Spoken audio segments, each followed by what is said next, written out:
Welcome back to the Something About Soccer podcast. I am Dill40K, and I am joined by my incredible co-hosts, BizarraBrigade. Wow, incredible. Hello, everyone. And Pixelatedsuits. I'm just Pixelatedsuits then. No, incredible. No, that was for both of you guys. Come on. I'm in a good mood today. I'm in a good mood today, and I'm going to get it out right away. I know this is a MLS American podcast, but as a half Asian, we support Tottenham and our boy Youngmin's son. Yeah. 17 years without a trophy. He said it today. It. He now considers himself a club legend, the humble kid. A humble king says something about himself. So we're just going to get that out of the way.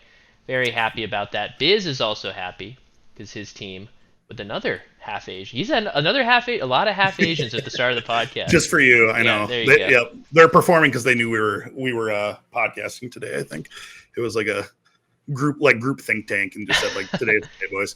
I like that.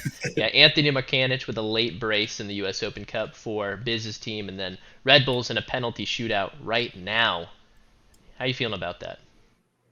I'm feeling all right. We're at home, so we should take it. But Okay. It's always hit or miss with penalty shootouts.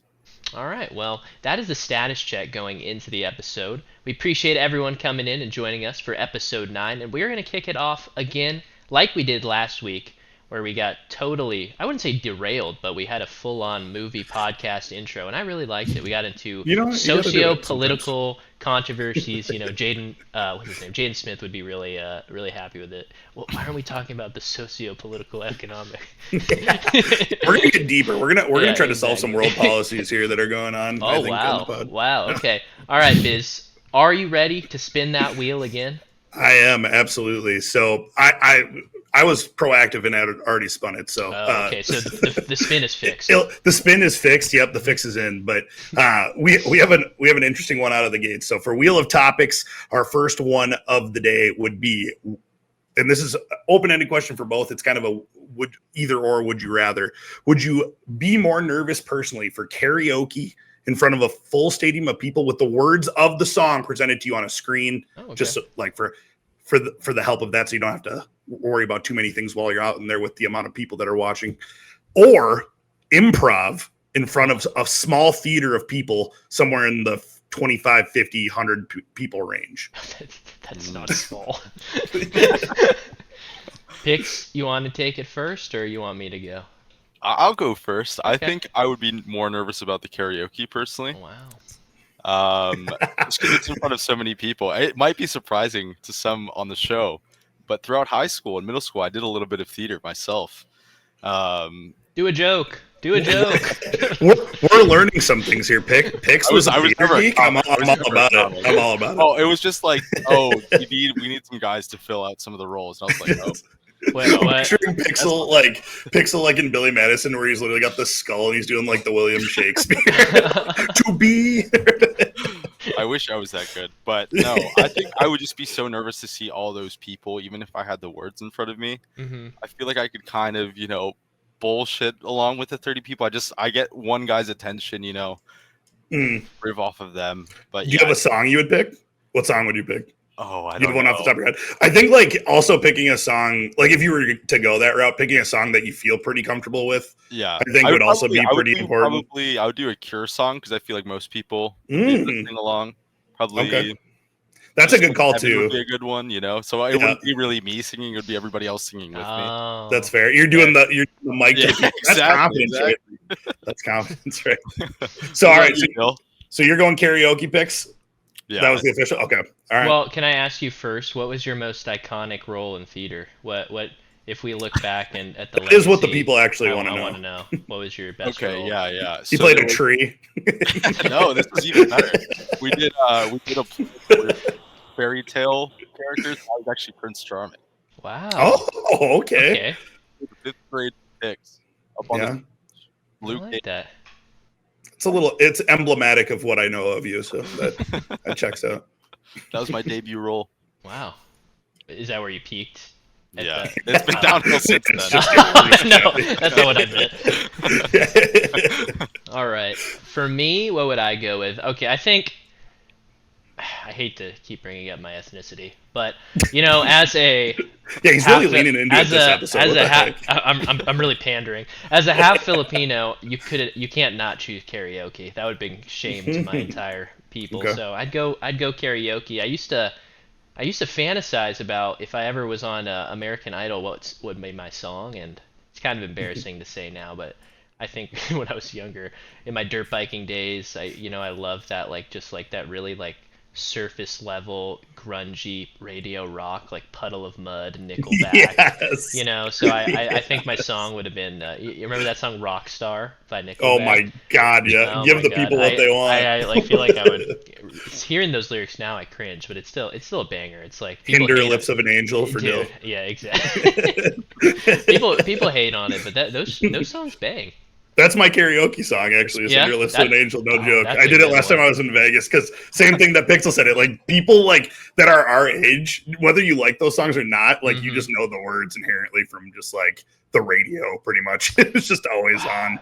Wow, I'm blanking out on the band because I do like them, and that one song is iconic. What is it? The lyrics? Why am I blanking so hard? The lyrics is about 6 feet, not being too far to fall.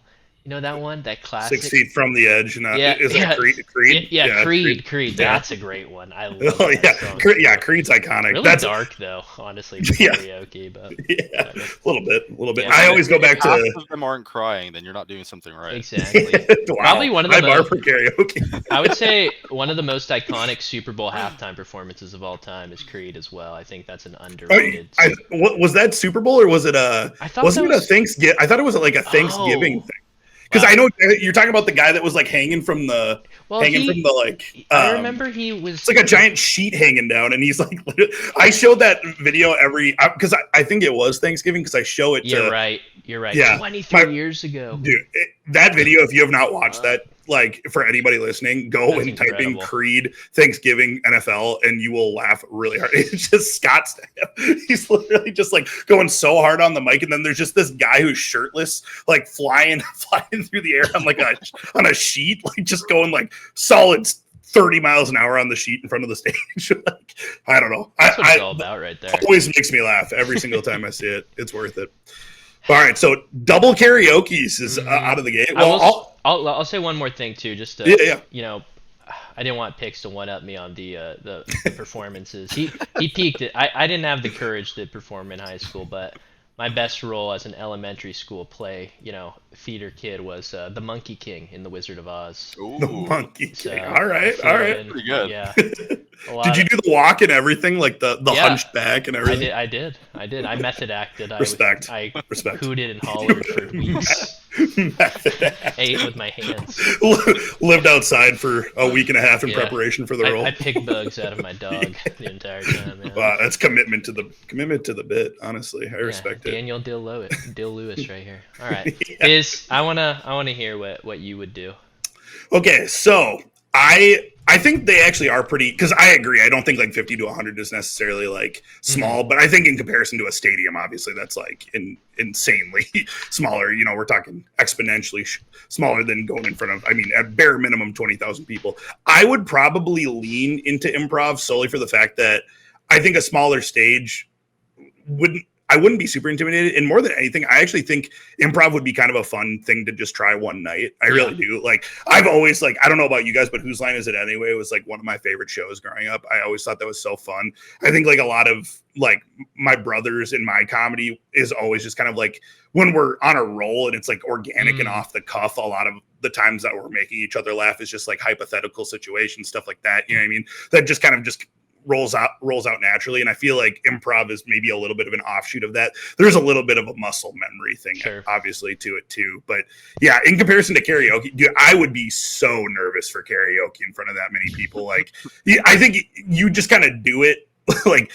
You would be fine. And I think you have both said, you pick a song that I think a lot of people could get behind, and then once you kind of get past the nervousness of actually getting out there and doing it for the first 10, 15, then you kind of get into it. But I would still just go with improv for, I think, more of the experience than anything, but also not having to do it in front of, at least 20,000 people would be would save my nerves. I think a solid lead up. It's more the lead up to it, right? It's not necessarily even like the performance, because once you're there, you're kind of just like, well, I'm doing it. But it's like it's that lead up. So say you knew about it for like a week in advance, and you're like, you have to think about being in front of. I'm the type of person where my anxiety is gonna steer out of the way of. I have to know about me performing in front of that many people and think of the worst case scenario for that long. Like, but it would not be a good thing for me. Like, the only thing I say with improv is, even when you are anxious before, because I remember in school this would happen when I did presentations, that cottonmouth nervousness you get while speaking is undefeated.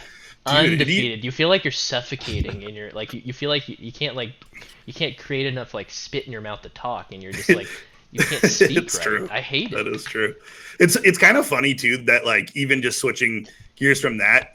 Not that I like ever get nervous when I'm doing like any of my own personal content creation, but like there's something just real too about like when you're talking for a long extended period of time, like off camera and stuff like that. Like I would say I'm like a little bit more introverted. Like I'm not like this like crazy outgoing person. Kind of like, you know, I'll talk a lot if I'm passionate about something, but like realistically, I'm like kind of just relax and kind of sit and hang out with the people I care about, that kind of stuff.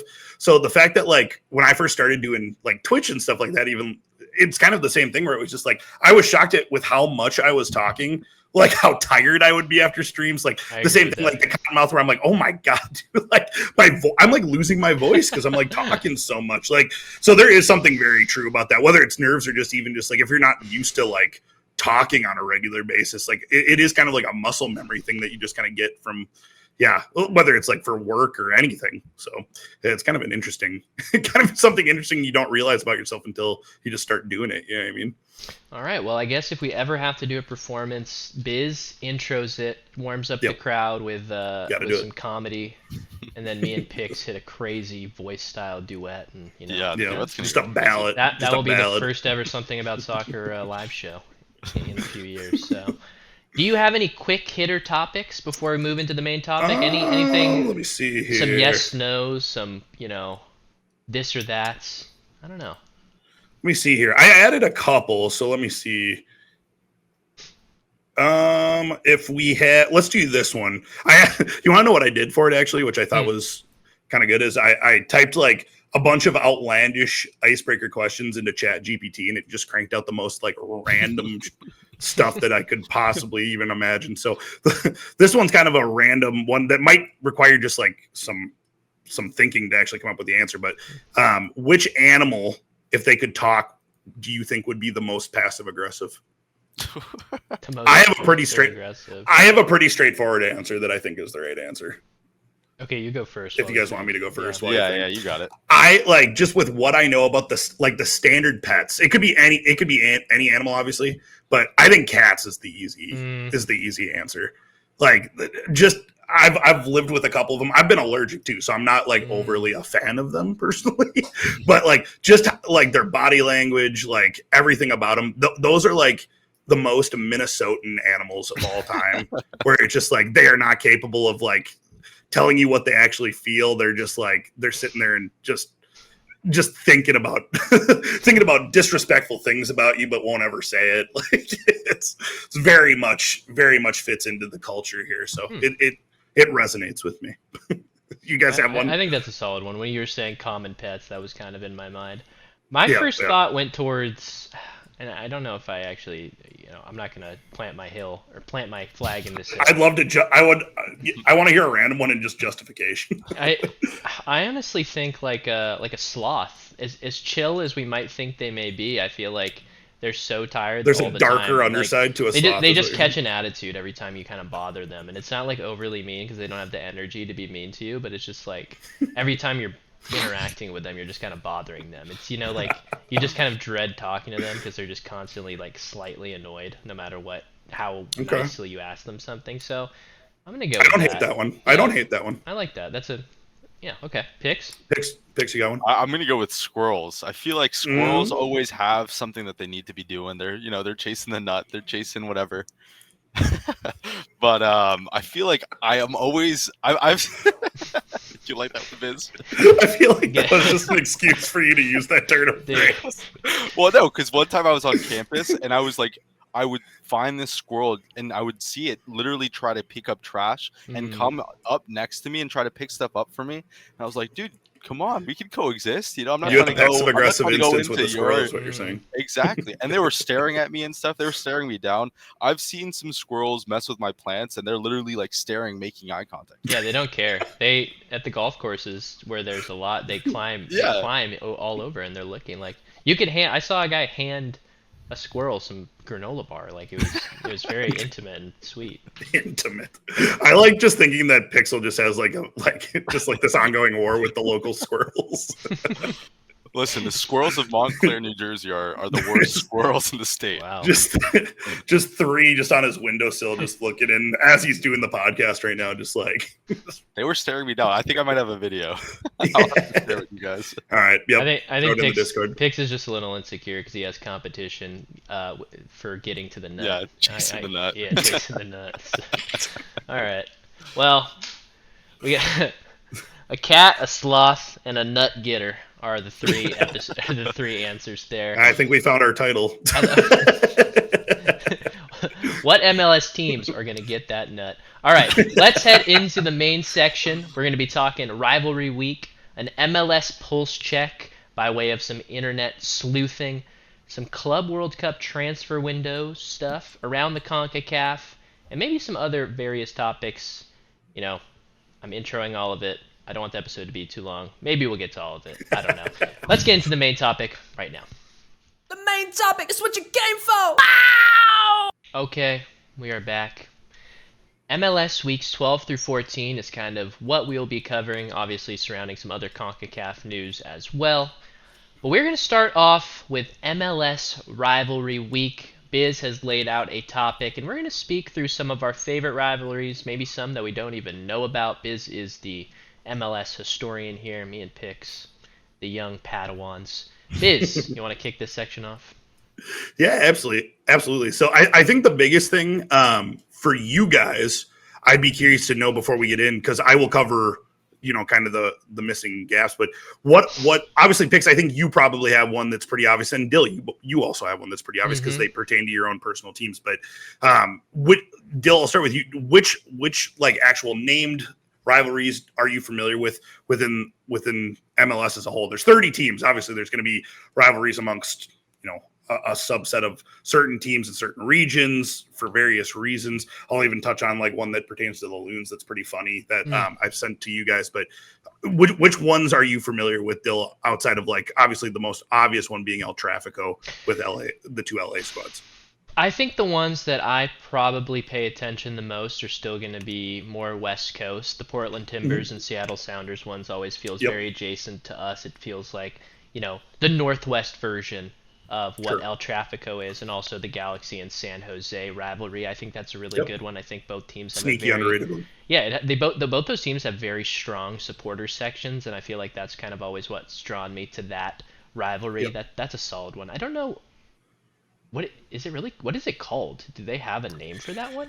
The Galaxy San Jose one does. No, the Timber Sounders one. Does that have a name? Oh, that's Cascadia. Yeah, Cascadia. Yep. Okay. And that one's probably, I would say, out of the bunch that we'll list here. I mean, that's got to be up there for maybe the most historic from a precedent standpoint out of the bunch, because there is USL ties to that one, which a lot of rivalries cannot say about it individually, where maybe one team does, but doesn't necessarily pertain to both being part of it, where they've been going head to head for as long as those two teams have. So there is that, which I think also props that one up. I've heard tons of discussion through a couple different pods this week about people talking about this week and, ones that mean a lot to them. But that one always comes up, I think, just based on historical precedent, because MLS doesn't have a lot of that. So I think that's something that is significant for sure. But Pix, what about you? Do you have any, obviously you have your local one as well, but do you have any that stick out to you as well that you're aware of? Yeah. So the local one being the Hudson River Derby is one that, is obviously one that, is one that I always look forward to, but it's always kind of felt a little bit strange in the sense that, NYCFC has never really had a permanent home. So it's always like, getting to where it is. So I'm really looking forward to, the next coming years where NYCFC do have a permanent home And Sure. it is, it will feel more like that Subway Series, especially, us being locked into New Jersey for a while as the Red Bulls, and NYCFC being a team that is based in New York City itself. So I think that that's going to be more exciting. But in terms of, MLS rivalries that really excite me currently, I really like Hell is Real. I think that, throughout the years, that's gotten more and more exciting. I think that there's starting to be more and more hate between the teams, and especially just representing Ohio. So I think that it's really cool in that sense, where you're kind of missing that out in the New York, New Jersey rivalry, in the sense that, like, most people from New Jersey are going to support the Red Bulls just because it's easy to go to. If you live in Queens, it's going to be easier to get to NYCFC. But, Ohio's kind of just split down the middle on who you support. So I think that it's really exciting. And especially, being split down a highway makes it even more so. So you get that geographical ties. Great way to make a rivalry. Yeah. And I one of the coolest, I think on top of it too, one of the coolest probably origin stories of like where the name comes from, and in that I would suggest to anybody that has interest in like any of the MLS rivalry deep dives. I'm not going to sit here and like do like a full on breakdown of every single rivalry, but Hell is Real has a really cool origin story with the actual name coming from like kind of a halfway highway marker of a sign that is in between both Columbus and Cincinnati that is been there for a long, long time. And it says Hell is Real based on some kind of, some kind of propaganda put up by one of the religious groups locally there. So that's something that is like kind of a marker of like, we're halfway traveling one way or the other, which is a really cool, genuine, like just kind of little like MLS, like personality thing, like factor that I feel like is what over time we're going to start stacking up with more and more teams coming into the league and more of these games being played. But we're starting to see like the early results of some of those from some of the teams that are like in the, coming into the league in the last decade, where all of a sudden you're starting to see, Columbus being around longer, Cincy being newer. I think you're starting to see that start to pop up a little bit more organically, which is really fun. I really love that it's just based off like this little like local thing that people see. We need to, my first thought is we need a derby. Someone needs to see like find a poster or old ad of like, this is your brain on drugs. So this is your brain on drugs derby. Just two melted players onto the couch playing.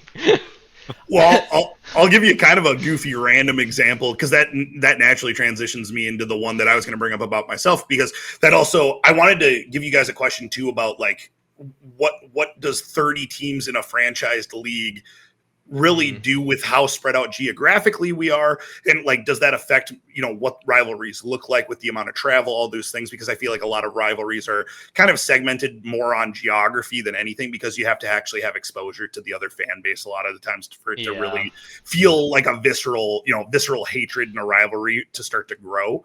But the thing that I will mention though is kind of a random side rivalry, and I would say this is more kind of like a playful rivalry. I feel like that's what Minnesota's rivalries are right now, because we are one of those teams that like is what made me kind of dawn the question on me of being so isolated, where if you look on the map of MLS teams and you put us on the map, we're the only team up in the far northern sector of the states.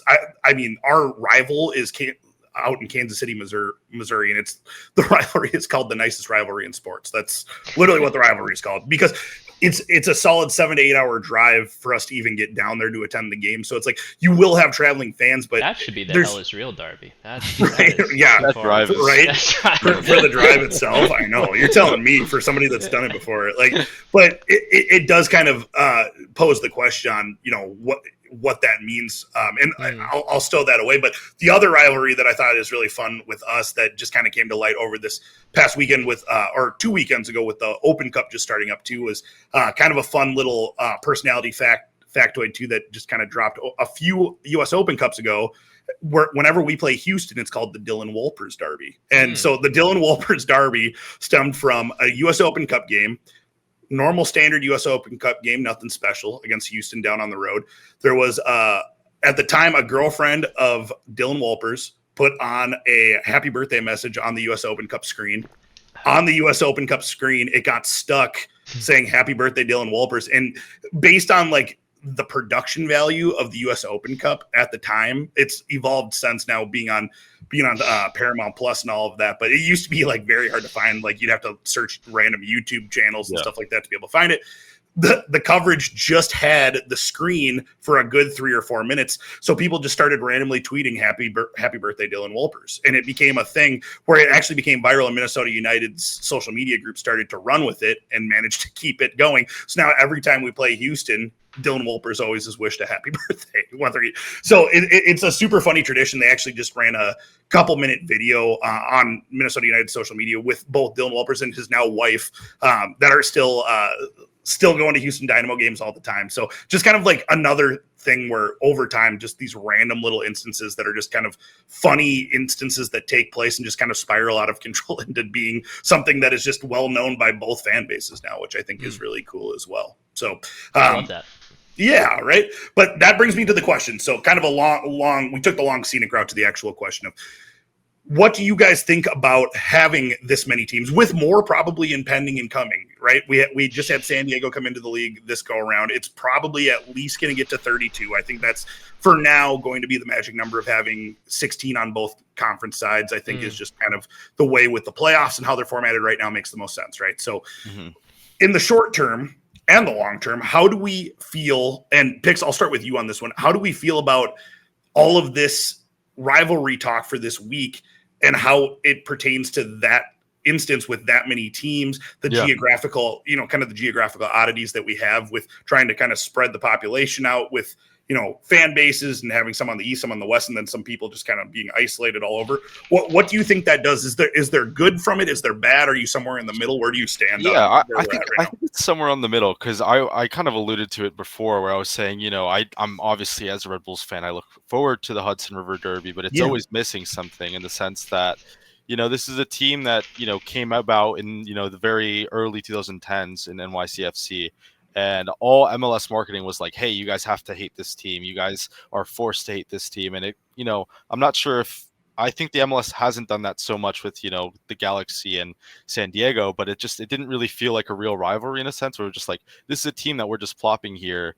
And, there doesn't feel like the rivalries that had existed with us matching up against the past and against DC United or even against the Revolution. So it's just like those historic battles that you have, for these teams to actually have rivalries, you can't just have, attribute these derby names onto them and just have these marketing around them. I think that one of the biggest things is that you have to have games with stakes on them. Just like you mentioned, I don't know if that game of Minnesota versus Houston would have been as important if it wasn't a US Open Cup game where, someone is getting eliminated. Because ultimately, we lost on the road against NYCFC. And I'm like, hey, we're going to lose on the road against another team. Like, it doesn't really matter that much that it's against NYCFC unless it's a playoff game or if it's a game, once you're actually competing for the MLS Cup. And that's when you start getting the rivalries. So I feel like the more games with stakes, and that's kind of why I kind of agree with not so much with having 3 games in the playoffs, but having, more teams enter the playoffs, especially if we advanced and we grow to have a lot more teams. I think that the more teams that get into those playoffs and the more teams that are eliminating each other, that's how you start getting people hitting each other. That's a great point. I think that, the beef between Miami and Atlanta showed itself last year. And I think that that's awesome. I love that. Like, you start to see some butting heads, but it's only when there's stakes on the line. And that's one of the issues that we have when we're, we run, we have a league, but then we have playoffs at the end. So it's like, there's not too much on the line when you have so many games, and those games are only, 3 points. And especially with, how hard it is to be on the road. I think, the Red Bulls, I'm pretty sure, still haven't won on the road. So as soon as I saw that we were on the road, especially playing in, NYCFC stadium and in Yankees or Citi Field in a baseball stadium, like, I kind of already had chalked that off. But if it had been for a playoff, I know that, it's both a rivalry and that, we could get eliminated here. We're not just, losing 0 points. We're also losing our dignity. So I think that, I don't know. I just think that, like, the playoffs have so much more for them. And I think that that's where rivalries are made. And I don't think that you need geography so much for that. Because one of the big things is, like, if I wear a Red Bulls kit outside and walk around New York, no one's going to tell me anything. Like, no NYCFC fan is going to, hurl an insult at me. And, but if we were to knock someone out and I was, an away fan visiting, let's say Atlanta, we knock out Atlanta or something, I'll definitely get, a herd of insults thrown at me. So I think that it's just more about the stakes. And I think that, the more stakes that we bring, I think even with Leagues Cup, there's, some issues that I have with it. But the fact that it just means that there's teams that are competing against each other and teams that are getting left out as a result, not only creates rivalries in the MLS, but it also creates rivalries and storylines in Liga MX. So long-winded answer, and I covered a lot of points, but I think I think you hit the nail on the head, and I think those are some great points, because it's funny that you brought up Leagues Cup. That was actually where I was going to go next and kind of use that as an example as well. So yeah, you covered it. Well said. Dill, do you have anything to add for yourself too? I think Pixel covered a fair portion of it, like in the best way, because I agree with everything you said. But do you have anything of your own to add? Otherwise, we can move along to some MLS Reddit thread if not. Yeah, honestly, I think I completely agree with what Pix says, especially the part where, if he wears a Red Bulls jersey around me, I'm going to tell him that his Prince Charming performance was terrible. So, yeah, I completely agree. I think that one of the most compelling rivalries of American sports is NBA, because of the NBA playoffs and how many games they play against one another. That volume of games in a short amount of time, whether that be a few years, one series, two-legged maybe for MLS. Sure. I think that really creates rivalries, and unless they're really close, distance-wise, I think the best ones in terms of where you can feel it the most is like the El Traficos, like the New York ones. I feel like you struggle with the Minnesota-style ones, and one league that I feel like it's still in early days, and I think there definitely feels like rivalries can pop up quicker is a league like the CPL with such a few amount of teams, 8 if I remember correctly, and they all play each other 4 times each season. So that is a ton of way to make quick history of each team, and it feels like there's a storyline between each of the matchups when you play each team 4 times. So yeah, that's kind of where my mind's at. So if you want to take us to the cesspool of Reddit, take us there. The MLS pulse check. Yeah, so this is something new that we're gonna throw against the wall and see how it works. But I do think that there's some validity to this with trying to get our finger on the pulse of understanding where current fan bases are. And I think this week specifically, I wanted to focus on 2 teams that have really underachieved this year, and just really try to understand and get a little bit more context as to what the fan base is thinking, because there's been some things that have been swirling around about both. So right now, the 2 specific teams we're going to target are one from the West and one from the East. We're going to start with St. Louis City, who is actually a team that I'm very familiar with now, just based on a scheduling oddity with the U.S. Open Cup draw. We actually drew them middle of the week this week and just finished up a game with them just now, right before we were done recording, beating them 3-2. And then over the weekend, we played our full first team in a regular season game against them. So played them back-to-back games and beat them 3-0 over the weekend. So with that happening, after the 3-0 loss on the weekend, there was a report from Swedish media, because their coach Olof Mellberg was brought over from, if I remember correctly, I know he is Swedish. I think it was also the Swedish league that he came from. I'd have to fact check. Yeah, I'd have to fact check myself on it. So Dill, I appreciate that. But regardless, came over from Europe and has struggled mightily in his time here. I think on top of it too, the biggest thing to remember about St. Louis City, for those that might not know the whole story, that's one of the newest teams in the MLS. It's a team that is also got off to a pretty impressive start out of the gate, outside of maybe Atlanta United, probably the best start we had seen from an expansion side to date, where they actually won the Supporter Shield, or actually won the West. I don't remember if they won Supporter Shield, but won the West in their opening expansion season, which was incredibly impressive. But since then, it has been nothing but, honestly, kind of growing pains since then. It's they made Champions League in their first season from that, so kind of crashed out of there. And then from there, they also let go Bradley Carnell, who is now thriving at Philadelphia Union. So kind of kicking themselves over that, with kind of a rough patch to start the season last year. Brought in interim John Hackworth, who's now still involved with the team, but now they are having him kind of pull the strings upstairs, and Olof Mellberg was brought in to kind of like smooth things over and alleviate some of these growing pains, and he's done anything but. I mean, the team is in probably as dire of straits as we've seen since they've been in the league. So Pix, did you have a couple from St. Louis, or was the couple that you printed out on there. Yeah, I did. Do you want to take over a couple different thoughts just on what you saw on Reddit, and we can just kind of go from there on so some of the things that I was saying throughout, a few of the match threads, it just seems that there isn't a lot of direction. I think that you had mentioned some things about some comments with the sporting director, and there's a lot of fingers being pointed on not just, on kind of the change of how the team has looked throughout the years. I think that there was a very clear mind coming from the fans, like a clear game plan, a clear sort of set plan of how they want to play. Their super, counterattacking style where they don't really have that anymore. And they're building so much more on defensive solidity. But a lot of the fans feel really frustrated with the fact that, they have that defensive stability, in the early part of the season. But a lot of fans were even highlighting that there's like maybe only 2 or 3 other teams that have scored as few goals as they have. So it's just there really isn't any attacking output to match with the defensive stalwartness, where it's like you can't be in the MLS and be trying to get 0-0 draws every single week. So that's one of the biggest frustrations, where it's like so many of the fans of the comments that I was reading on is just one of them says that their identity has been erased, that they're a shell of the team with no direction. God. And especially highlighting like how good St. Louis used to be to watch. It's not a team that I know very well, but I remember those early seasons where you would put a St. Louis game and it's like, holy crap, an expansion team is not only playing this good but also playing in such a identifiable style. And that's lost, where it's like there is a style that you can see in St. Louis, but it's a very bad style. You don't can see it in Philly. Exactly. Yeah. That's the issue. If you want to see the style that existed, if you want to see the St. Louis of 2 years ago, then just flip on the channel and watch the Union.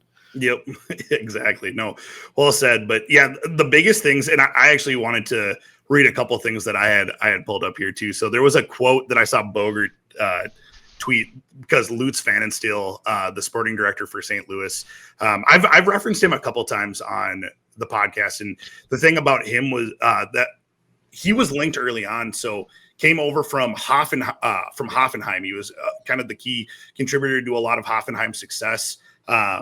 Early on there, I know he was linked with Roberto Firmino at one point, coming over from the MLS before Firmino did the Saudi move, with Pfannenstiel being the person that was one of the key cogs to getting him over to Germany in the first place.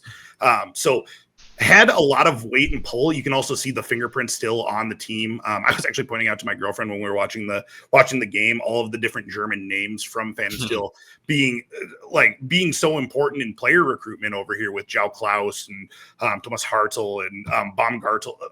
Just so many different people that are still a part of the team that at one point were key contributors, but or are relatively new, that they were hoping that were going to be contributors. And it's kind of fallen flat. So the quote that Pfannenstiel said over the radio that Bogert tweeted was, "I'm not a robot. Even though I'm German, I'm still a human being." And the context to that was about trading away. So he was being asked about trading away Tim Parker, who was actually featured pretty heavily in that MLS documentary that came out just to start this year, about and St. Louis was kind of one of the bigger episodes. They went over the Sporting Kansas City St. Louis rivalry pretty heavily. And Tim Parker was pretty much the main character of that episode. Just kind of like followed him around from A to B within the rivalry. I think in that episode too, it features him actually being traded away too. So you kind of see when that happens in the process of it. Like Hard Knocks. Yeah, it's what they were going for a little bit. But yeah, the context of it, Pfannenstiel says trading away Parker, who was a leader for the club on and off the pitch, was a tough decision. It's part of the professional sports business that you have to let people go who are brilliant and let people who played a big part in the short history of the club. It was definitely very emotional for everybody. And then he said, "I'm not a robot. Even though I'm German, I'm still a human being." So that's kind of where we're at. I know they've mentioned, I've seen reports that there could be shakeups as of Monday. Bless you. I've seen reports that there could be shakeups as early as Monday. Mellberg, it came out this week. Bogert actually reported that Mellberg was still safe for now. But I've seen reports that he could be gone Monday. It sounds like they're going to shake up some of the front office as well. So who knows? It remains to be seen. But I've also seen some fans calling for like boycotts of going to games and no longer trying to sell out. Like it's gotten to that point. night. So I think very interesting in terms of where we're at for a team that is in its infancy still within the MLS. It's kind of sad to see that had so much hype and is still like, I think, a hotbed for soccer in the country too. It's probably like the Midwestern hub of soccer. They hit the ground running too, so it's like a hard reset early on. Yeah, their journey is kind of hard. Yeah, doing that with with the sporting director and another coach, where you're doing like a full stylistic shift, it feels a little off kilter at this point already. Especially when they're gonna, if they get rid of Melberg, you'd be on your fourth coach technically if you count the interim. So that's no way to run a franchise if you're just not even three years in. It means it's not going very well. But that brings us to another team that I think is also incredibly interesting. It's the Eastern Conference side of things with Atlanta United, who is a team that we have hyped up a ton on this show. And I think with the amount of investment that they've made into this team, I think it's understandable as to why. I mean, bringing back Miguel Almiron, bringing in the transfer record at the time. And that might have been after Denke. So I think that is the transfer record with Emmanuel Latte-Loth. You're correct. And then last year bring in Rinchuk, who has just been, just not been it, man, which is kind of unfortunate to see. But there's just something clearly wrong. And I don't know, to be completely frank, I have not watched enough Atlanta United to truly be able to diagnose it myself and have maybe a little bit more of an observant take. But that's kind of why I included them on this too. So, Pix, do you want to lead us off too with what you're seeing? Because I read through a couple of years, and I there's some good tidbits in there on what you were able to find with some of the deep dives and some of the Atlanta United faithful. Yeah, so one of the big things is just that the team really isn't playing as a team. There's been a lot of people even talking about, I saw one fan commenting about, attending as season ticket holders, a lot of times you can have access to open practices and stuff like that. Mm-hmm. And they were mentioning how like the players themselves weren't even talking amongst each other at practice. Oof. So it's like, if people aren't talking amongst each other at practice, like think about how it looks like at the locker room, think about how it looks like on the field itself. So one of the big things that Atlanta had early on, especially like when they were really good in, the late 2010s, is that they really had an identity, including Almiron, including Martinez, where they had a really good sect of, they have a good sect of players, but especially players coming from the same background of all being South Central American, which isn't necessarily the point. I don't think that you need to build a squad with a geographic thing in mind. I just think that, having that chemistry and forcing that chemistry to exist is very helpful. Especially when you're coming from, a team that you need that chemistry to be able to, be on the road for so long. And if you're really not talking amongst each other, then there's a lot more problems. There's a lot of fans that have said that there really isn't passion from a lot of the players. There isn't any drive. And, it just, once you're at that point, it's, what can a manager do besides, you can't really fix, like, there's no tactics to fix if the players aren't giving it their 100%. So there's been a lot of calls of, a lot of season ticket holders not going to any, any more games with the result. I think that, there's, with the amount of money that they spend, it's super surprising. Yeah. I was saying, that Atlanta were going to finish third or fourth. They were a popular top three spot in the East, right? Yeah, very fashionable, trendy pick. I was also super excited for Miranchuk because I'd seen him, at Atlanta for so long, and I knew what he could do, and I thought that, Latte-Loth was exactly what was needed to be able to feed him, but there hasn't been that, and a lot of people are blaming and pointing fingers at so many different things, but I think that. The attitude is probably one of the biggest. I think that people have been, questioning the tactics. Some people have been questioning the midfield. Some people have been, questioning individual players, like you have said in Miranchuk. But I think overall, there's kind of a desire. And I think that, not to put a damper on it, but I think that in the same way that, when you watch Galaxy and there isn't, that much of a drive, I'm not trying to throw any stones. He prefaced it. It's, it's fine. But there's just and even with the Red Bulls too, sometimes when we're on the road, there isn't that much of a drive. So it's just like, once you have that, and it's not for just one game or one half, once it's being something that's consistent for, 2-3 games, and you start collecting that string of complacency, It's super dangerous, especially with how much money they've spent. So I really have no idea what the solution is there. Yeah. I wanna bring something up because I kind of looked into it a little bit too, and I found this Yeah. interesting article that I actually was just posted yesterday. So it is it's an Atlanta United fan opinion piece on the blog website called Scarves and Spikes, which is an Atlanta Yep. United specific I'm familiar. website. I think I follow their Twitter page actually. Oh, nice. So Yeah. I came across this interesting article, wrecked the matches that broke Atlanta United, and I'll quote the first paragraph of this.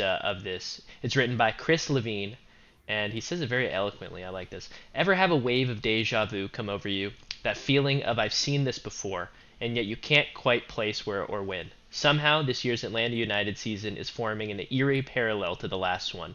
A hopeful end to the prior year, a consensus top scoring attack, and a promising start to the campaign, all familiar ingredients.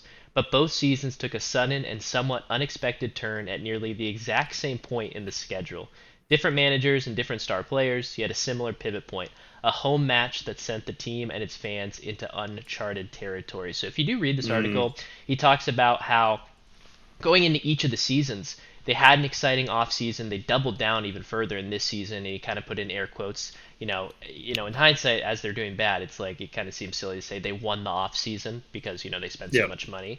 But he does talk about that lack of drive. A very vaunted attack that seems to sputter, and the games that he's speaking about are games where they had a lead comfortably and let it get away from them, and then they just lose momentum. And at the end, he kind of talks about how this is a big inflection point. It doesn't mean the season's over, but they're going into a 6-match road trip in this portion of the season. So it's a very interesting article. So if you guys want to check that out, only it says here it's an 8-minute read. I assume that's the average reading level. You might be able to read it faster, but it's a very interesting piece, and I do love the the fan opinion pieces, and this whole thing that we kind of spoke about kind of just reminded me of that, and it's nice to find new resources like that. So very interesting. Yeah. It's an interesting parallel of 2 seasons, and I do remember Atlanta United feeling like they were so good because they're a team that you feel like is a scary team. And then you kind of see some of their results, and you're like, "What's going on?" It seems very underwhelming. Yeah, and I think that's a great point. I think the biggest thing with Atlanta too is I think maybe a little bit of they can almost be kind of a microcosm of what's going on with a lot of the big spenders in the league right now that are struggling with. We're seeing it with Miami all of a sudden, where the roster rules I think are impeding the ability for some of these bigger teams to be able to fully build out a roster build to their liking, because all of their big money spends are being prioritized in the attack. And you're seeing a lot of the times where all of that money that is being spent over, maybe some other pieces of the roster are being either cut or cut out or just completely omitted, or just maybe even there's no foresight on even including certain portions of it. I think Miami is super guilty of that right now, but especially with getting rid and trading away a lot of their role player pieces. But Atlanta, not to say that they've necessarily done that in spades or as much, but I think there is, anytime that you watch Atlanta, you can definitely see, because I watched them much earlier in the year where it wasn't necessarily going super sideways yet. It was just kind of maybe mediocre, some late game, but that's kind of been their MO since the beginning. There's been a lot of high scoring games, and it's no secret that I think the midfield seems to be more geared towards trying to recycle possession and attack. And then you look at a lot of times when they get stuck out or caught in transition, it's every goal that I see for Atlanta United in a highlight is always them just chasing after a transition opportunity and them getting absolutely dusted in transition. And I feel like it's a parallel to a lot of the other high spending teams. And that's just because I think where a lot of teams are gearing their attack in MLS. I think Dill, with your guys' strategy last year with Puig and the 2 fastest attackers you could possibly find in Peck and Painstill, you guys literally won the league in that capacity. The Loons this year with my team, they're sitting back and really trying to kind of do the antithesis of what the league is with absorbing, and then really gearing into the full transition attack is our primary attacking strategy. So it's you're starting to see some teams maybe try to find other ways to get around it, but there's there's a habit with some of these bigger spending teams that have the luxury to be able to spend when you have an owner like Arthur Blank that comes out and is willing. I already saw an article too, speaking of last year, that Thiago Almada is being linked back to the team now all of a sudden, even despite a really good year over in Europe. And well, I won't say really good year, but like a year that like I think should probably keep him there and, you know, maybe gear him to go forward. And I'm seeing him linked back with, you know, a couple different opportunities, like with maybe going back to Botafogo for Club World Cup or coming here. And it's just like, I think that's all probably being driven by either agent or, you know, maybe even Atlanta United just hoping and praying just to try to, you know, maybe stoke a fire under the fan base, hoping that they have that opportunity to have him back. But it's like, that's, I think, kind of where we're at right now with Atlanta. It's just like really just like rumors trying to stir that maybe the next attacking player will be the thing that's their saving grace. And it's like, I think some of these teams need to take a step back and understand that it's okay to maybe even like bring in like a really solid, expensive defensive midfielder that's going to help you, you know, maybe snuff out some of those attacks, or bring in a center back that's like, you know, that you can pay over the senior international roster salary. And like, No. So it's okay to Stop do it. Bringing in like, 34-year-old center backs, please. Yeah. Dill knows better than anybody with Maya Yoshida's God. skeletal remains out there in let- LA. That poor guy. Let My Jalen God. Neal leave and then Oh, sign a 34-year-old veteran. I hate it. I've watched a couple of those highlights, and Maya Yoshida is like, bro, I am not having a good time right now. Like, this is not a fun time. Should not have come back. Should have left. Should have rode out in the sunset off the cup win. That was a mistake. But yeah, so I think like bar none, with MLS Pulse and kind of where we're going with that, I think that will be kind of a section that we highlight going forward with things just like that, where we'll just kind of pick a theme for the week, figure out what we want to do, whether it's, you know, maybe teams struggling or teams that are, you know, on the up and up, or during transfer time, maybe try to get some transfer rumors that like are kind of being circulated amongst the fan base. So I think it's kind of a fun way. And I feel like it also helps us that maybe with the leagues being a little less staggered as the league season starts to go and you don't catch as many games like full length, it's also a good way to kind of understand what's going on with the teams as you go to. Because just even reading a couple comments, I felt like I'm back into understanding like kind of how the fan bases both feel. Granted, there's some pessimistic comments that are being said right now, understandably, with how both teams are performing, but it does make you kind of understand, you know, the other side of it, of like what the fan base currently feels with those results. So it's like, that's the other side of it. You just see it in the standings. You don't really know what, you know, how is that affecting the people that actually have to watch it every week. You know what I mean? So that's a good point. All right. Well, I enjoyed that first not attempt. It was more than an attempt. We did it. Our first MLS exactly. Our first MLS Pulse section. I think what we'll do before we get into the grab bag, we have the around the CONCACAF section that we'd like to do. We're gonna hit a little on Liga MX, some CPL. I see some Costa Rican news in there, but I'd also like to talk about a few things just big picture in terms of the MLS for our fans, maybe international, who aren't always pay attention to the league table.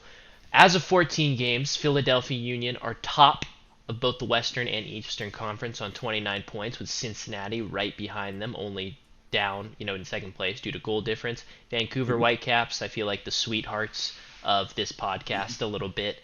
Brian White, great guy. Minnesota United sitting in the second in Western Conference, fifth overall. And then the Columbus Crew, obviously a great team, well coached, third place. Unbelievable. Three things are certain: death taxes and Columbus Crew being a solid team year in, year out. On the only MLS. One loss too, pointing it out, similar to Vancouver. Like that in itself is insane too. That it's is really a lot crazy. of draws, but that is bananas. But we are gonna go around the CONCACAF update, and we do have Biz. I do want to say one thing. I saw we do have some U.S. men's national team stuff. I would love to talk about that a little bit in the grab bag with some stuff for abroad. For sure. I think that's a really good conversation. But let's start it off. The Liga MX Clausura recap. Which one of you guys wanted to talk about that? You wanna lead it off, Pix? I know I wrote it down, but have you been kind of paying attention? You wanna? Yeah, I was paying a little bit of attention. Yeah, so it's going to be Club America versus Toluca in the final. I was watching a little bit of Club America versus Cruz Azul beforehand. And then it was Toluca versus who to go through? I think it was Tigres, right? Mm-hmm. Tigres. Yep. Yeah, so it's going to be exciting. I was definitely rooting for Cruz Azul because they have one of my favorite goalkeepers. But either way, Club America, one of the biggest teams in Mexico. They're inevitable. And, they're kind of like the Real Madrid of Mexico. versus Toluca, which is going to be really interesting because Toluca was first in the regular season, and they've actually been very surprising. So Yeah. I'm going to be really interested in tuning into that, and I'm probably going to be rooting towards Toluca too. And if I'm not mistaken, Club America has they've won the title now, both Aperture and Clausera, like 3 straight times now. So this would be number 4, where they've won Aperture, Clausera, Aperture, and then they'd be going for a 4th consecutive. So pretty much winning 2 full calendar seasons in a row with the season splits if they win this, which I heard during the broadcast. And I was like, that's true. That's insane. So yeah, when we've been talking about, like me and Pix were saying before we even went live, like, we were just kind of talking about how they just keep finding a way to do it. And it seems, even with like the Club World Cup stuff that we might hit on here in a half second, like they're even potentially going to back on their way into there based on some of their successes, just like, in the field of Liga MX and how successful they've been. So it's just that team, is a big time. It's a cash cow down there, man. They just print money and they keep finding ways to be successful. And it just, the other thing too, that did we talk about this last time too? I feel like we had,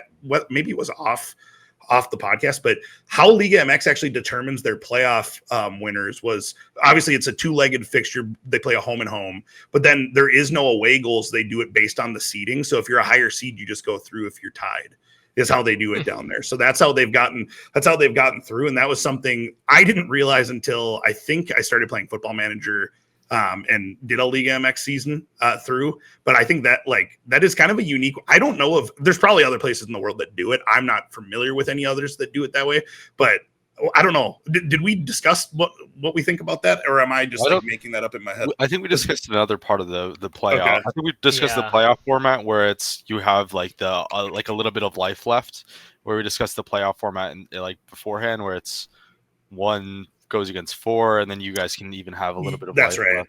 That's right. Okay. But speaking a little bit on that thing in the Colombian playoff system, we have it so if you become first, you have 1 extra point, and it's only if you're the team in first. If you're second, that gives you no advantage. It's only for the first place winner, which I do agree with in the sense that like there should be an advantage of coming in first. Explain that a little bit, like a point, as in like a tally point for because you're playing multiple games where you're right. So the way that it works is that you have stuff like that. you have you have 8 teams, and then they split into groups of 4, and then let's say 1 and 2 in that group of 4 get tied, then it would just go to the team who, if they were first in the regular season, it would just go to them without keeping in mind goal difference or anything like that. Which I think that is a good way, but I don't think that, especially with, teams like Club America becoming so dominant, I don't think that, making it so that it's seeded that way, where it's not just the winner, because then Toluca would have gone through. Obviously, it was on the other side of the bracket, but it would have been only Toluca. That brings us kind of naturally into the next bullet point that's listed there of the news that broke. Was it today or yesterday that I sent you guys that in I think it was yesterday, but regardless, it broke within the last 24 hours that teams from the 2nd division in Mexico that has been boxed out of the top division now for how long has that been, Pick? Since I know we've talked about it, because I think it was maybe during COVID that it during started. COVID, it might have been even earlier than that. I did not do a full breakdown too as to why it stopped, but I am assuming, just educated guess, that was COVID related as well, just kind of like freezing the leagues, which would make sense just based on some of the finances that would be involved with that. So yeah, while Pix looks that up, the whole story of what's going on with that is the fact that there is a potential that promotion and relegation is coming back, and the 10 teams from the 2nd division have sued for that to happen even sooner within the next calendar season. They're just like every time they'll come up, they'll just kick them back down there, stay down. But I do think that is a really interesting development of an extra little piece with even just things within kind of the world of CONCACAF, because if that comes back, I think that is a really interesting wrinkle with it being kind of, one of the top 3 leagues here in terms of quality, all of a sudden having teams that are cycling in and out, having some of those teams that are synonymous now with Leagues Cup being a thing, with us getting maybe used to those, certain finite set of teams that have been there since the start of this Leagues Cup. You're going to start having teams cycled through.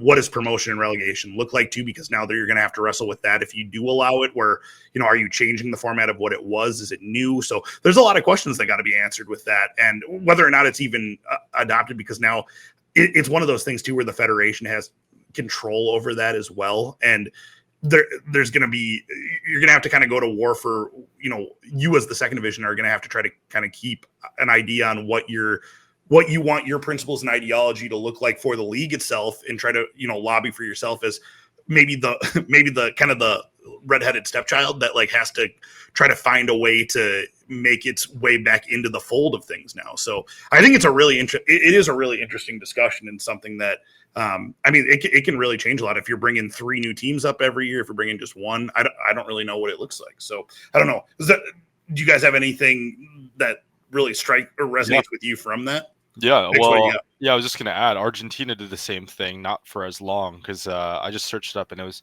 originally planned from 2020 until 2026. But I'm not sure if that's the original time period, because I'm pretty sure they had voted to extend it.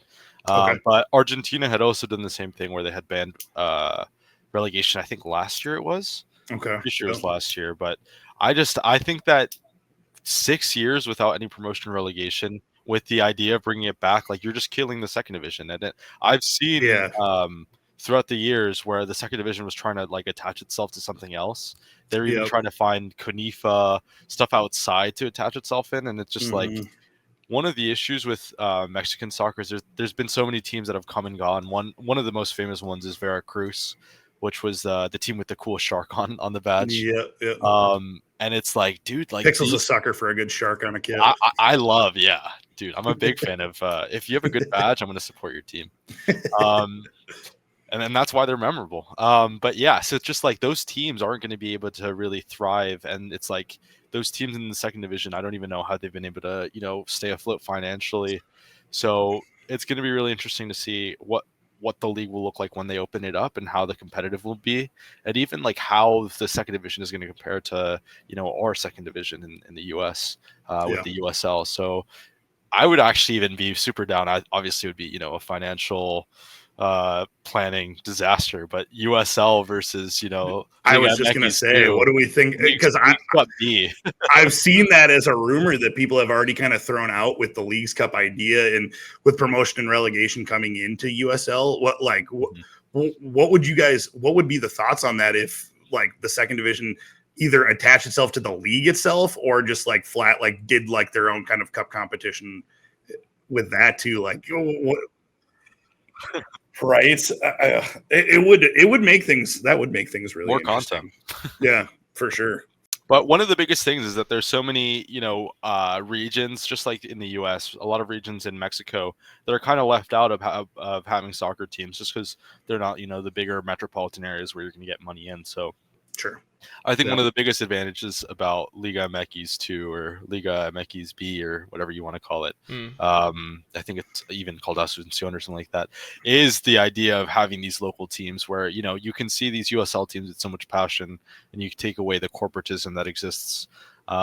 You'll see that too in the Liga MX, sides that are in the second division. So I think, whatever pathway, I'm excited to see what it is, and the sooner the better, I think, because 6 years, if they just keep putting it forward and punting the ball back, I think it's just going to be worse for the development of soccer in Mexico, which is already kind of tumbling as it is. And I think that having a strong enough second division where you can have grassroots development is just going to be better for this sport. So yeah, definitely the faster the better. All right, well, we will have to see. Definitely an interesting question posed by the second division, and if it got paused because of COVID and then they're waiting this long, they're doing them really dirty down there. So we'll move up. We'll go a little north quickly. The CPL record-breaking attendance game between league leaders Atletico Ottawa, who are just dogging the CPL right now. 22 goal difference, incredible player that I'm familiar with. We're all familiar with a lot of the Canadian Premier League players from our time in Football Manager there. Noah Abotne made the move from York to Ottawa, and he's one of their best players, a defender. But they played against Forge FC, who in the table right now are, let me double check. I think they're like fourth, but they are like close to undefeated. Second, right? Forge is like borderline. I think they only have like one loss, but they've drawn a ton or something. There's 7 games into the season. I last looked. So still early days, but like we mentioned earlier in the episode, it's like these teams play each other 4 times a year. Yep. The league is growing. They do want to expand. I know there's 2 areas they want to expand to. I can't remember right off the top of my head, but I do know people have also said that some of the other, like some of the clubs are struggling financially. Some of the Yep. lower clubs. So it's kind of in that weird zone where it's like, do teams that come in just replace some of the teams that maybe want to get out and maybe become Yeah. less of a professional organization? It's hard to say, but it's been a very exciting CPL. It's an interesting system where the top 5 teams make the playoffs. 4th and 5th play this little play-in game. Only 3 teams don't make the playoffs, so it's much like the MLS where a high percentage of teams do Yep. make it. But no, it's cool to see that attendance record did get broken, and it was 17,971. and that was at for a Forge home game in Hamilton, if I'm not mistaken. Yeah. So really cool things to see there. CPL has a sweet spot in my heart. And if we move even further down south, we go north, we go back south. Costa Rican Clausura comes down to Alajuelense and Saprissa. They're actually Pretty playing solid. that. They're Pretty playing. solid pronunciation. Thank you. They're playing that game right now, if I'm not. They are. mistaken. They're in the 60th minute 0-0. It was 3-3 on 3-3 aggregate going into right? this. Yeah. So yep. So this one is still going. The reason I featured this too was there was actually kind of a unique team that had potential to maybe sneak into it, but it ended up just being kind of the normal the normal powerhouses of the Costa Rican League. So I was a little bummed about that. But there was a team that actually in the Clausura, there was a team named Punta Arenas FC, which Pix would love them. They have a shark on the logo, so he'd be all in. But we did a little bit of research. They actually finished on 41 points in totality, which was good enough for 3rd place and just 2 points behind the top team, Herediano. So pretty impressive run. I had looked and they had only made the Champions League in their history. And I think if I remember right too, I think it was even under a different name because they've changed names a couple times just based on ownership and stuff. So not a very storied franchise that has made its way into the top division that had a chance at really doing something in the Clausura. So I was bummed to see that they didn't. I have tried and looked to see like how you make the Central American Cup through Costa Rica. And I've like gone through some like hardcore like looks of like rules and stuff like that. I have not been able to figure out like, there's not an eloquent and concise guide to it, like just by a couple of Google searches. So I just gave up and I'm like, well, I'll just see if they're there for finishing 3rd in the Clausura in a couple months and we'll feature them then. But yeah, it's, I know Central American Cup, they just actually announced that. And that's, I think, going to start in July. So that will be like a lot of the other leagues that we might not talk about as much. But those would be the other pathways for teams from Honduras, Guatemala, Jamaica, a lot of those, Central America will be all the smaller, like Honduras, Guatemala, those teams. And then you'll also have the Caribbean Cup where Jamaica and some of the island Caribbean nations will also have their pathways in. So those are the ways for those teams based on league performance. They kind of then go into this next cup competition. And then from there, they try to catapult into Champions Cup. So they kind of have to do I would say equate it to, for Europe, kind of like the qualifying rounds of the Champions League, Conference League, Europa League, kind of a similar fashion, but they do it more in like a league phase style, because there are more, I feel like more leagues and trying to figure out maybe just like the criteria of the coefficients and stuff is probably a little more convoluted over here than it is where there's more, I think, data and sample size for some of these European nations over time. So, but yeah, so fascinating and was something I was hoping that we could see, but no, it's pretty straightforward and boring. Sadly, it's Saprissa and Alajuelense who are just like the 2 powerhouses in Costa Rica. So they'll be there. They will be there, sadly, but we'll keep tabs on that one. All right. Well, that is your Around the CONCACAF update. We have some Club World Cup transfer stuff, but I think we're going to talk about that a little bit in the grab bag. I have a kind of big grab bag about U.S. men's national team things abroad, and Club World Cup is, it's abroad adjacent. It's happening in the U.S., but a lot of, international teams are coming over. So let's get into the grab bag.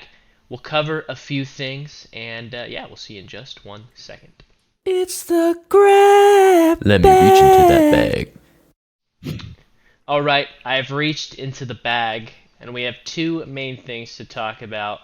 Pix and Biz are first going to recollect, enjoy their real-life experiences of some games that they went to. Let's get the good one. Let's get the bad one out of the way first. Pix, how was your last Red Bulls game? It doesn't really matter how well it went for me. I have to say, I took my mom out there. She had a blast. Dancing on his grave right now. Oh my god! It was Mother's Day one day after. Took my mom out. Saw a couple goals. Had a good day. I will say, one of the big things that I was really happy about as a Red Bulls fan was that it was one of the most packed that I've seen Red Bull Arena in a long time. The Galaxy effect. It is the Galaxy effect. What was the final score, just for scientific purposes? It was 7-up. Oh wow! Oh wow! You had a prop ready. Oh my god! What the heck? I didn't know he was a physical comedy guy. Yeah, what? I know it's freaking Listen, Carrot Top. I tried to warn you guys to open it. I said I'd do a little bit of acting. Rose like Gallagher. He's gonna be smashing watermelons in a second. But yeah, overall, I was Crazy. super happy. The biggest thing was that there was so many fans out there, and that's kind of what I want to see out of the Red Bulls. Is just, and obviously we haven't. We just lost 2 games on the road after winning 7-0. So I'm still not happy with the product, but I think just getting out there, seeing all those fans out there, that's exactly what you want out of the MLS. Happy fans leaving the so arena. altruistic. It's all about the fan experience. All right, dude. 7-0. His team just dogs us, and he's talking about the fan He wasn't even experience. gonna say the final score. He wanted to. He's passive aggressive like a squirrel. He knows what he's He doing. is. Yeah. All right. This guy's got cat We have a lot sloth of squirrel problems. energy. All right. Well, Pix had a great experience. Biz, it's up there as well. He did keep his ticket. I don't know why I spun this narrative like he was going to get rid of it. I don't know. It just kind of I got taken over by it. But he went to the Minnesota Inter Miami game, and he got to see the whole gang. How was that? I did. Yeah, no, it was pretty surreal, man. Me and my brother, I think, just kind of sitting there taking it all in that first like 5 to 10 minutes. We did the day out on the town beforehand. So went to, did lunch and hit the pub beforehand and did the walk up, and you just see the amount of like the gravity of like what a game like that, even just in Minnesota, where there is some soccer tradition here. But I mean, if we're being critical, in comparison to like a lot of European countries, I mean, we're not there's not the fervor that you would have, in a Spain where people are like, Sure. falling all over themselves trying to like even just get a glimpse of them. It's not the same, but even just like what he provides just being there. Longest line I've ever seen going into Allianz Field, going into our side. You could tell there was tons of people that had never been there before that just wanted to, just try to get into the game in some capacity. When we got up, Allianz on our side were kind of like the street side entrance, and it had literally wrapped all the way through the long walkway sidewalk, and then all the way down like on the horizontal part on the actual street side of the sidewalk. It was as packed as I can ever remember seeing it, like probably 4 or 5 times the normal traffic that we had. So awesome. that was pretty cool and pretty crazy to see. The game itself, I mean, it went really positively too. Inter Miami is not playing well right now. I think you can see the disdain on Messi's face with just about everything that's going on. But I mean, man, if you could write it in a book on what I was hoping and expecting to get out of that game, we won the game 4-1. Messi scored, so I got to see a live Messi goal, which is something that I will tell my kids about. Like, that is like so incredibly cool to me that I got to see like the best person to ever play the game get to see a live goal in an actual competitive fixture. I never thought I could say that, so that was really, really a cool thing, and it's exactly why I bought those tickets. We had talked about obviously like hypothetically selling those tickets, but with the intention of buying other cheaper ones. I'm so glad that we didn't, and that the price kind of twisted our arm, because I think a lot of people panicked towards the tail end, and there was still like, it was ambiguous that he was even there up until probably about 24 hours before. And then at that point, I think people were just like, had either just decided like, screw it, we're going, or just like, just the market never really bounced back from it. And me and my brother kind of made a handshake deal where we're like, if it gets over like 1,000, we'd be stupid not to, and then just like go buy them somewhere else. Cause it's like, I mean, if you're going to pay for your season tickets, then you should do it. But yeah, they were in the couple $100 range. And I'm just like, dude, it's not worth it for me to not see them. Like, Yeah. That's would just be silly. So happy that we hung out and stuck to our tickets. And yeah, man, I used to watch that team literally play on with a track and field track around there with food trucks all over the place, and I'd go and grab food while I'm watching semi-pro soccer players running around like a suburb. And now we're playing games where Messi's scoring in a live game that I'm watching. Crazy what the MLS has come to, and just like where this club has come to. It's just out of my wildest dreams. It's super awesome. Yeah, that's super cool that you got to see him and get a victory as well. It's, you get the best of both worlds. So 2 great games that Pix and Biz were able to go to. I still got some Club World Cup on my radar, and we're going to be talking about that in just 1 second. But I do want to do some quick hitters on U.S. players abroad. One thing that I really want to say is Matt Turner and Chris Richards, the second and third ever U.S. Nationality players to win the FA Cup, only behind Tim Howard for Manchester United in 2004, if I remembering correctly when I read that. Turner played 3 games in the FA Cup after getting benched, and we had a whole conversation about that in previous episodes. But Chris Richards played in the last 6 FA Cup games, if I'm not mistaken, and during his games, obviously it's not all just on him, but they only conceded 1 goal in that FA Cup. He was awesome in the final too. I watched the whole final. He was great. He helped it with that move that began into the goal. It was his. He kind of won the ball, helped win the ball back. So, and Pix, you're happy with that. Munoz with the goal contribution there. But that was really awesome to see. It's really cool to see the U.S. players thriving in Europe, even though the U.S. men's national team has been struggling. I still think it feels like the range of players that we have all over the world, and maybe I'm wrong because I haven't been around for all the generations of the times that we've seen it, but I feel like there's a lot of players achieving at the same time, more so than I've seen in the history of the U.S. men's national team. A group of PSV players winning the Eredivisie again has been really cool to see. Players, the Juventus players doing well, the AC Milan players doing well, a great number of players playing in the championship and doing well. Brendan Aronson, a key piece in helping Leeds going up.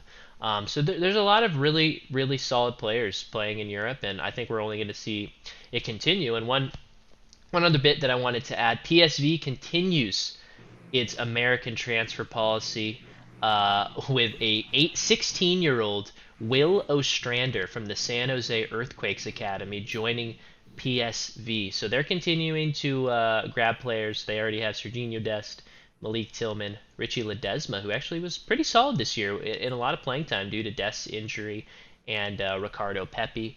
And now Will Ostrander joins him as well. I know I threw a lot out there, but do you guys have any thoughts on how the U.S. players abroad have been doing this season as kind of a lot of the European seasons are wrapping up here?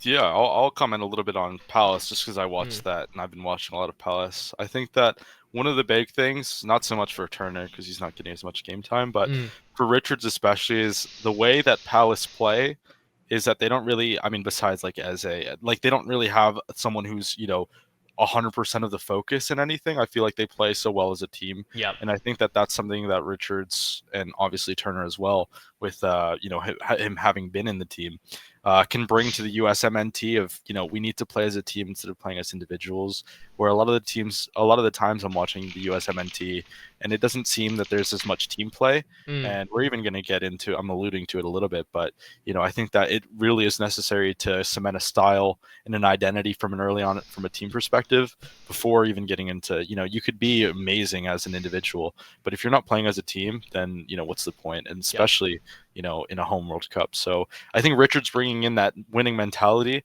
but also the winning mentality that came through not individual performances as much, but team performances. I think that'll be really paramount to the mentality of, the USMNT camp moving forward.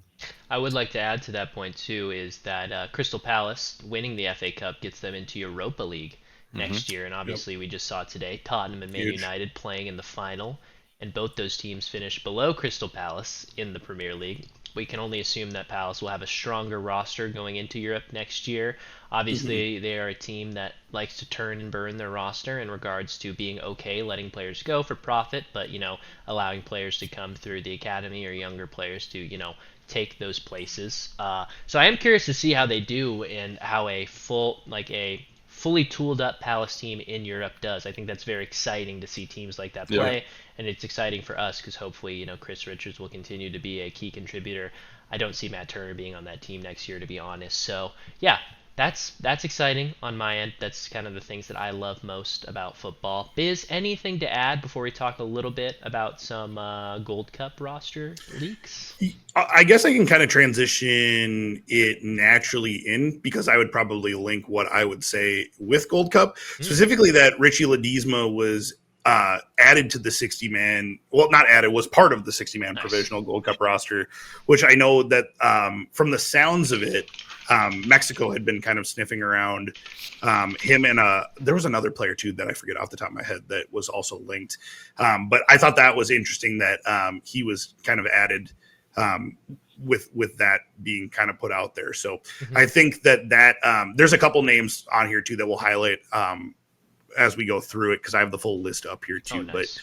But I think Ledesma was an interesting one just from like kind of a dual national option. I think a couple other pieces just from like the abroad side of things. You have Diego Cochin on the provisional again. Love that. Well. I think that is probably going to be a regular thing. And then Caleb Wiley from what was Atlanta United, now Watford, where he was on loan, right? Because I think it was who had Chelsea. He's a Chelsea guy. Yeah.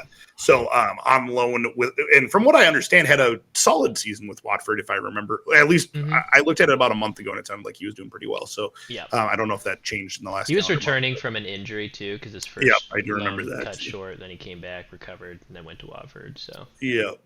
So those are a couple, just kind of like cycling through the names. I have a couple of MLSers too that I'll highlight when we get into things here too. But yeah, there's some interesting ones on here, so we can kind of go through those. Yes, sir. Big Seb. Big Seb. Okay, I like that. I can get behind a Big Seb train. He's our new Brian White. No. Brian White is irreplaceable. Oh, come on, man. Berhalter can be our new Luna. Diego Luna is probably on his way to Europe here in the summer from what all things considered. So I mean, just kind of going through the list too, like a couple players to highlight if we're going down the the actual MLS train of the Gold Cup angle of it. Sebastian Berhalter, it's deserved. I think like that guy has been probably one of the best center, if not the best center midfield that's American in MLS right now. It's like he's been unbelievable. I watched him live just absolutely dismantle us in about 35 minutes, which not a lot of teams have done this year to my Minnesota United squad. So that dude is locked in right now. It's pretty impressive. And then right below him on the line too, I thought was also really interesting because there's another dual national that's MLS one. Tristan Blackman has been playing out of his mind this year for Vancouver as well, and has been a key contributor to Vancouver's really good start. I know Jesse Marsh was actually asking him if he would be interested in coming and joining Canada.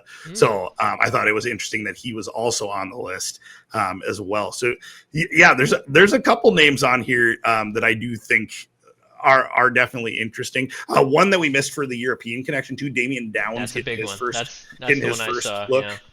That I know people are saying that he is probably going to be included on the actual Gold Cup roster too. So kind of from early reports. And then MLS player that people need to know, Alex Freeman for Orlando City, is a right back that is playing out of his mind this year. I've been seeing a lot of like highlight tape. And I think Orlando City is just one of those teams that I think a lot of people with their style of play won't click on to all the time.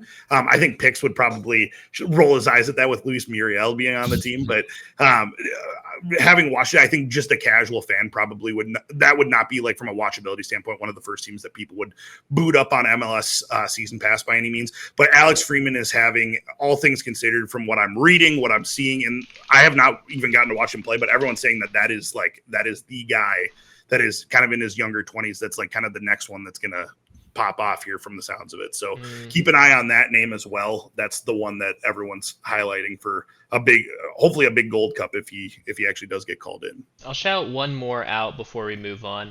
Brian Gutierrez, the Chicago Fire attacking midfielder. I don't know how valid these rumors are, but I will spread them. Linked to Roma possibly in the summer, which would be electric. I've been on the Gutierrez hype train for a while just because of Football Manager, great. But he is a sick player. Yeah. So I'm hoping he goes up. It's always fun to see this because it kind of just you get into the mind of like maybe the young players that people are, the federation is keeping an eye on, maybe wants to watch out for the future. It definitely feels like a roster that doesn't have a ton of those like kind of just throw-in players, like, no disrespect, but like the Shaq Moores, like he's there, but there's not like a ton of guys like that. It feels like we picked a lot of youngsters who honestly there's like a fair chance of them making the roster, and like there's good battles there. So I'm very excited for it. I was going to just add to that too. I mean, you can actually see that Poch is like scouting MLS. Like he's actually watching it because the names that are on here are like, these are deserved players that should be here, in my opinion. And I feel like sometimes that was the thing I think that frustrated me the most about like Berhalter's tenure more than anything was the fact that he just had like his ride or die MLS guys that like, regardless of if they were playing good or not, were just there. Like, and it was more just based on like system fit, which I think if you're running a system in a national team, you just have no business being a national team coach. Like there's a tactical ideology that can be there to a degree of like kind of a way you want to play, but your job, you only have a finite pool. You can only plug in so many players. Like you have to kind of mold your tactics more so than ever in a national team based on, what you have at your disposal. I think that's what makes it so interesting. And just kind of the opposition of that, of like him now going to a club team and being able to actually like handpick players that he thinks fits into the style of play. That's a completely different animal. It's a different thing. And it's why both are so interesting and why I actually really enjoy national team soccer even more so if we're just having a quick convo about that, solely for the fact that I do think that the tactical battles that take place and the style of play is really interesting because sometimes you do have players that are kind of almost like in makeshift positions or things that like don't make a ton of sense, or like guys that are playing like, a random right wing that like has to play striker because they don't have a national team striker that's good enough or as good as he is, and they need goals. It's things like that just are really unique and interesting that are kind of unlike anything that you would see at the club level. So I think that is really fun. So Poch is doing the thing, man. He like I think it's really cool to see that there's really deserving MLS players in there that are. And I think that's good for our league too, because that shows that like there's going to be growth in the league if the national team is a genuine feeder from the league. And I think that's something that we have been lacking maybe with like the last two coaches, maybe like even prior to Berhalter. I think Berhalter, like if he was sitting in the room with us right now, we would probably try to, kind of clap back at that a little bit, but I would just argue that there was just like no room unless somebody was playing absolutely out of their minds and he was being like poked by the FA, like, the US Federation, and say like, you have to bring him in. Like, what are you doing? He's playing too good. So it'll be interesting to see how many of those players actually make the full roster when it comes out, because I would be curious, and I'm hoping quite a few do. I know Luna will be there. He's got big balls according to Pod. All right, before we move on, I would like to just throw a few special shout-outs to our friends in the North. Very heavily rumored, now that Jonathan David is leaving Lille in the summer, there's an interesting rumor that Promise David, the other Canadian striker currently on a heater in Berlin, could be his replacement amongst a number of other teams that are interested in the big Canadians' talents. And then I will show out a special CPL shout-out on this preliminary roster. I did not know this guy was playing in Belgium now. Quasi Poku, the athletic wingback formerly of Forge, playing in Belgium now, makes the roster as well. So things you just love to see. I feel like Canada, obviously the CPL is much smaller than the MLS, but just kind of the way that players come up and their journey to Europe, it's just so similar to the US. So it's always a fun parallel to kind of play, especially now with Jesse March being the coach. There's just so much story to be told there. But that'll wrap up our Gold Cup. Well, no, I think we should probably we might have to finish. Hold on. Do we want to do both, or we just want to do one? Oh, sorry. I'm getting the dates confused. No. We all are. That's why I'm making sure we're on the same page. You mean what's the game? Saturday the 31st is the Club World Cup. America versus LAFC, right? Yep, correct. Okay, just making sure. Yeah, and that would be there for sure. That would be 9:30 Central, so it'd be 10:30 for you, Pick, so long as that's cool. Yeah, that's fine. Okay. Yeah, All right. I'm down for. So the Saturday one. Saturday one. Yep. So the 31st at 7:30 Pacific. Okay, cool. Yeah. All right, let's talk about that. Let's try and be quick on the this end. What do you want to talk about, or do you just want to talk about? We don't even need to feature it because let's save all of the tidbits then for the opening of because we'll go 30 minutes early and we can just do the the opening good. for the watch party. We'll say all the little tidbits we're going to talk about. So let's just say like we're going to do a watch party, Club World Cup, 7:30. This is when 31st we're bringing them back, and we'll just do that. Cool. All right, let's do it. All right, I'll do that, and then we can wrap it up. All right, guys, before we wrap up today's episode in the grab bag, we are announcing the return to the watch parties, and it is going to be the Club World Cup play-in game on June. Nope. No. May 31st. I already messed it up. On May 31st. Off camera, we talked about it for a good 20 minutes. I looked at the 5 in the bottom right of my calendar, and I was like, June. I don't think any of us actually know when this game is anymore. On May 31st, 7:30 p.m. Pacific time. So our European audience, you are cooked if you want to watch that with us. But you know, feel free to. But we are excited for that. We will talk about everything Club World Cup in terms of what to expect from the MLS teams, what to expect in the tournament, the special transfer window they're introducing for this competition, and all the teams are allowed to partake in. But Biz, do you want to add anything about this return to the watch parties? Yeah, honestly, just excited for it. We've talked about just kind of trying to find some better options. I feel like MLS kind of took the wind out of our sails by taking away the free games this year and just doing all the MLS. It's such a bummer because that was like our whole thesis behind the idea of doing this. So this works perfectly, and I think we're really going to lean in heavily into this FIFA Club World Cup because, from our understanding, unless someone else lied to us now, these are also supposed to be free for everybody to watch. You're just going to have to download some clunky app named Floopy or something like that. Dude, you know what's funny? I was literally just thinking about that joke Floopy in my head. Yeah. You're going to have to figure out some random thing that bought the rights to it. But somewhere for all of us, we'll be able to watch it together, which is what we're trying to do.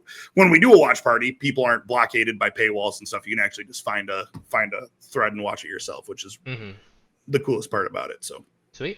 Well, I am excited for that. Free game, hopefully. We're not promising anything, but that's what we think so far. Some prize money on the line too for that one. That'll be a cool game. I'm excited about that. I'm excited we chose that one. Yeah, and the teams are America versus LAFC. Yep. The entire country of America. Full. Yep. The way Trump wants it. There's a lot on the line.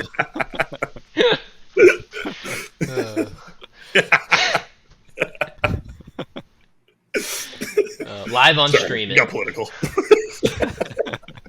That's on me.